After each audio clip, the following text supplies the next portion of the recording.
Life will make South Africans be humbled somehow, because these people on a daily basis feel that life starts and ends with them.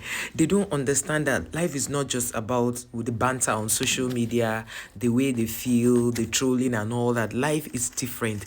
Nobody know where the road of life takes anybody. So you wake up one morning and begin to brag, oh, Tyla can never come to Nigeria, Tyla can never come to Nigeria, and then you hear that Lerouxx is in Nigeria for the Christmas holiday. You hear that Lerouxx is in Nigeria for the Detty December. And how did she come? She came because he heard that it's happening in Nigeria and she decided to come.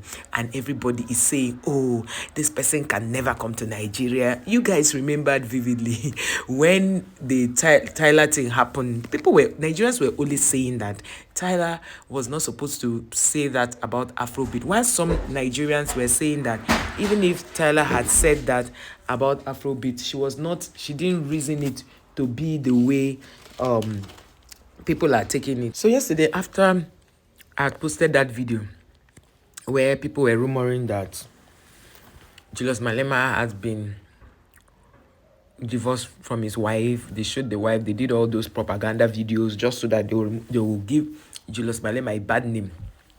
Julius Malema went and did dinner for two with him and his wife. See dinner now. See dinner. The wife wore one very correct green dress. She looked super cute. It didn't look like they have been married for 10 years. 10 years went by so fast. Do you understand? So now they're saying, oh, Lerouxx, somebody dropped on the comments and said, since South Africans said Tyla will never come to Nigeria, the next person that will come is Lerouxx. Let me tell you something. Your beef does not control how South Africans who understand Pan-Africanism. Your view does not affect their own views. They know what they want. Everybody, they farm for infam. Like, everybody is working hard for their own. Nigeria is a place to reckon with. Nigerians are people to reckon with. It's not a place where you just feel that, oh, anything goes. Like, if you are a Nigerian, be proud of you being a Nigerian. Don't allow anybody disregard or disrespect you for any reason. Don't allow it, because this country is blessed. I've always told you guys on this channel that I'm not one person that will tell you that, oh, our government is doing all well. No, I won't tell you our government is doing all well. But we as a people, as Nigerians, we are good people. Nigerians are sweet people. So now Tyla wakes up one morning, because Tyla had already told us on that interview, the interview she did in Nigeria, how a man is supposed to get her attention. So now that she's in Nigeria, she falls in love with one Nigerian guy, and Tyla decides to marry from Nigeria. How will people do? Because somebody was saying it, that he sees Tyla getting married in Nigeria. Because you know what I used to tell people? It's on the comment section we used to see all you people's BS, and people will leave it on the comment section. So we'll always react to it, because our job on this channel or in our channels is to react to what people are saying. When a news breaks, we react. When somebody slap another person, we react. When somebody say the other person's country does not have light, yet we have steady lights. I keep telling you people, we may not have had steady light in the whole of Nigeria, but we have steady light in some places in Nigeria. And the same goes to you in South Africa. You people have serious load shedding. So you cannot disrespect us as a country. Nigerians no be your mate. Nigerians no dey compete with you on a regular. We are not your mate, but you don't understand it like that. We are not your mate. You understand? We are not your mates.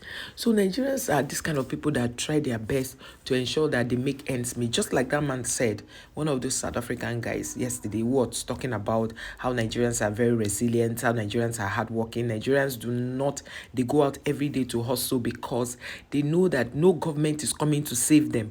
But in South Africa, it's different, because the government gives them stipends, and they will still say their government is not doing well.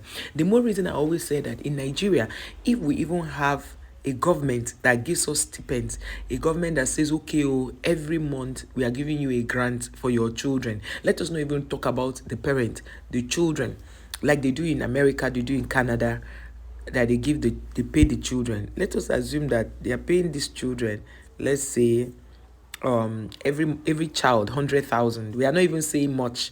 Every child 100,000. So every month 400,000 comes into that home.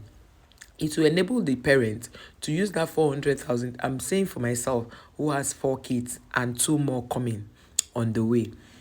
I'm saying for myself, like I have 4 kids, for example, now, more coming, 2 more girls coming, yes, and they now give me 400,000 a month, another month. So in 3 months, I've been able to gather part of the school fee for those children. So we will not need to be struggling. We will not need to ask questions. Oh, government, why haven't you paid us? So even when our offices don't pay us, we will know that okay, the government has given us stipends for the children. So we use it to buy part of the money to buy food, essentials for them, and then keep part of the money, make up the money to pay their fees. Life would have been a lot easier. In South Africa, you are getting 350 rands, even though people are saying this 350 rands they are making mouth about, it's not like it's serious money. They say if you put it together, it's about $20. But it's still something. The government is still giving them something, right? And I expect that if the government is giving you that money consistently, because by March, they have said they want to stop giving because the South Africa economy is broke. They say they don't want to give. And I know some people will come and say it's a lie. South Africa economy is not broke. They say that in South Africa, they have so much food. They have so much money. Oh, they don't need Nigerians. Yeah. And the man, that particular, coach, life coach and motivational speaker who is a South African, he has said it. He said the handout they give them is the reason they are lazy. They don't want to do anything. And he said if Nigerians pull out from South Africa economy, that's the end of South Africa. He said because in Nigeria, Nigerians have the best neurosurgeons in Africa. They have the best brains when it comes to medicine, it comes to computer knowledge, Nigerians have the best brains. Nigerians are into the tech world like you don't want to know. They are managers even in the UK, in America, in Canada, in Australia. Nigerians are top executives in those kind of places. But guess what? Those Nigerians have left the country, Nigeria, because our government cannot pay them. So they go to places where they feel they can get greener pastures. And at the end of the day, this country still take back the money. They make the money, yes, it's plenty. But they take back into the system by collecting taxes, collecting parking, payments, pack and pay, all of those things. Maybe community development projects, like all of those things they do. You understand? Community council tax, all those things. They collect those things and put it back into the economy. But in our own case, in Africa, the government collect these things. They don't put it back into the economy. What do? They siphon it. So I used to feel that, okay, let's talk about the governance of African leaders. That is what we should even be talking about. All this South African banter with Nigeria is not going to work. It doesn't even make sense. Do you understand? It doesn't make sense to me. So that is why I expect that we wake up every morning knowing fully well that Nigeria is blessed. Nigeria is super blessed that we cannot even overemphasize it. Nigeria is blessed. Extra blessed. Too blessed to be stressed. That's what Nigerians are. But most people dwell on what the government is not doing and forgetting who Nigerians and Nigeria is. Nigerians are and Nigeria is. They don't know, they forget. But if you can just forget about what the government is doing, I know it's difficult, and focus on what we have been doing and being able to sort out our families, I tell you for free, it's going to help.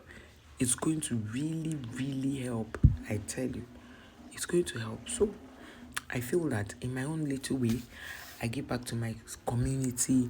I try my best to do what I'm supposed to do and all of those. So Tyla is getting the kind of love she needs. When Lerouxx comes to Nigeria, I don't know how you people are going to sort it out. I don't know how you people are going to feel, because it's going to be a very, very shocking thing to all of you, because you've already said Tyla will not come to Nigeria. She will not come to Nigeria, but she came. She came to Nigeria, and now that they are dragging her to say because she came to Nigeria, they are dragging her. Why did she say that Afrobeat is the one that introduced Amapino or made Amapino popular? dragging the girl for nothing. Hey.